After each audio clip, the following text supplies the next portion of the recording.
Нашата намера е да го поттикнеме економскиот развој, но при тоа да водиме сметка и за фискална консолидација на среден рок.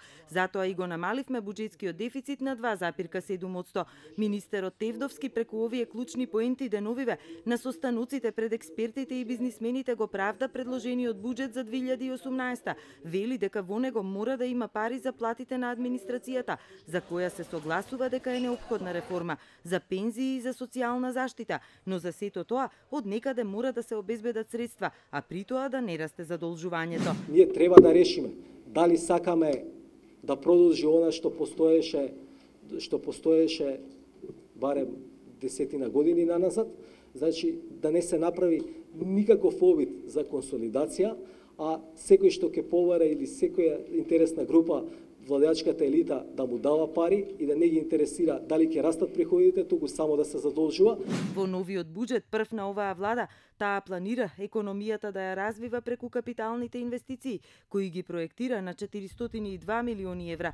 Тевдовски вели дека тоа е раст за 5,7% во однос на годинава и тврди дека ако успееме да ги реализираме, ќе биде сериозен напредок, бидејќи досега, вели тој, и покрај сите надуени бројки, земјава не успеа да искористи годишно повеќе од 309 милиони евра.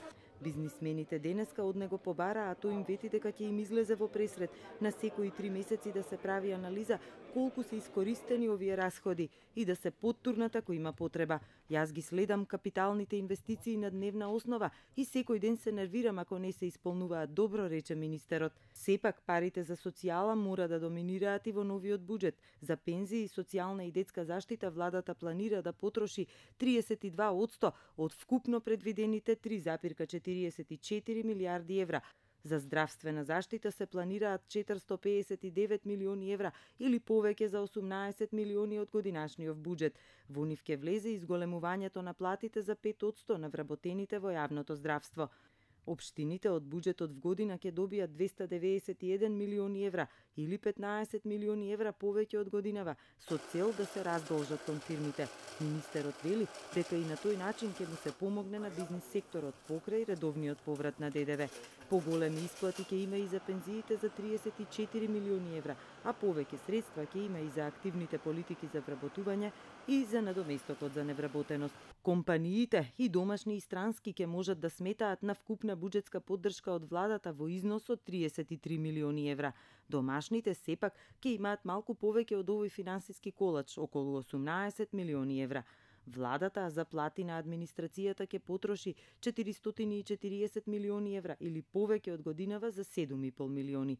Овде влегуваат и повисоките плати за армијата за 10% и планираните нови вработувања во градинките.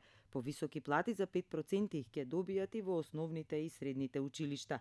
Вкупно, в година државата ќе потроши 3,44 милиарди евра. Тоа е најголем буџет досега, но од финансии тврдат дека било нормално буџетот секоја година да расте.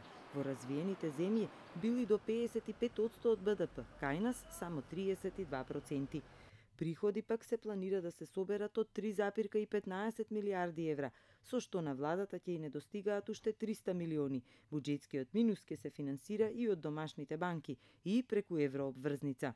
Деновиве бура во јавноста предизвика најавата на владата да ја зголеми акцизата на дизелот, што ќе и донесе дополнителни пари во буџетската каса од 32 милиони евра. Министерот денеска ги повика новинарите да не манипулираат околу акцизата, особено за работи за кои не биле стручни.